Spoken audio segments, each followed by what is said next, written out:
At times, history and fate meet at a single time, in a single place, to shape a turning point in man's unending search for freedom. So it was at Lexington and Concord. So it was a century ago at Appomattox. So it was last week in Selma, Alabama. There, long-suffering men and women peacefully protested the denial of their rights as Americans. This is tape that Think Progress posted today of the chairman of the Republican Party in Pennsylvania explaining why Republicans in that state want voter ID so badly. Think about this. We cut Obama by 5%, which was big. You know, a lot of people lost sight of that. He won. He beat McCain by 10%, and he beat Romney by 5%. I think that probably voter ID had helped a bit in that. Oh, you sure you want to admit that? It would not be all that surprising if that is how Republicans talk among themselves. But this is the chairman of the Republican Party in Pennsylvania, and that's a reporter sitting in front of him in plain view, and the big machines with the glass on the front. Those are TV cameras. And the blissfully unaware party chairman is not alone among Republicans flat out admitting that voter ID laws are about beating Democrats in elections.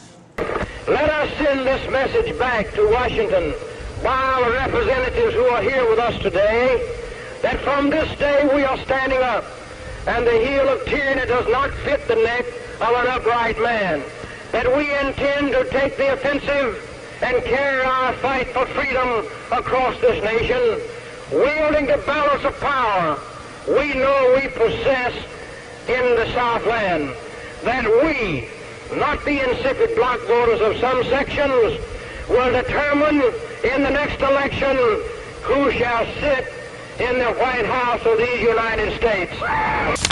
Voter ID, which is going to allow Governor Romney to win the state of Pennsylvania. Done. That was last year before the presidential election in Pennsylvania. 5 hours after the House passes the measure, the Civil Rights Act of 1964 is signed at the White House by President Johnson. Before an audience of legislators and civil rights leaders who had labored long and hard for passage of the bill, President Johnson calls for all Americans to back what he calls a turning point in history. We must not approach the observance and enforcement of this law in a vengeful spirit.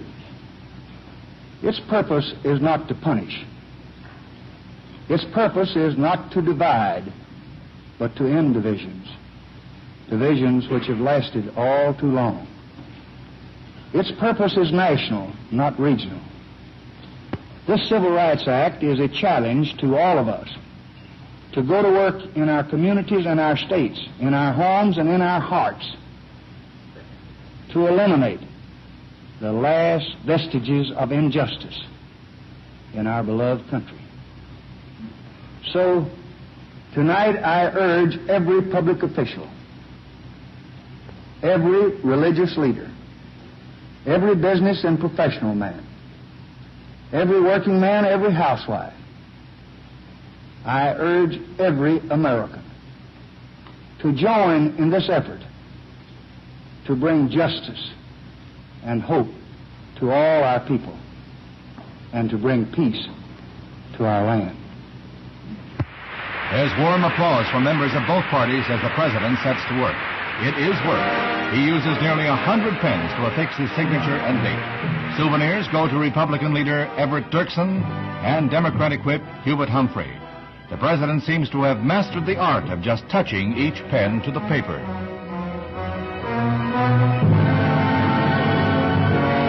Integration leader Martin Luther King receives his pen, a gift he said he would cherish. The Department of Justice will enforce the law if necessary, and G-Man Chief J. Edgar Hoover is present. Another group of pens is reserved for the Kennedys, and the Attorney General is entrusted with a half dozen.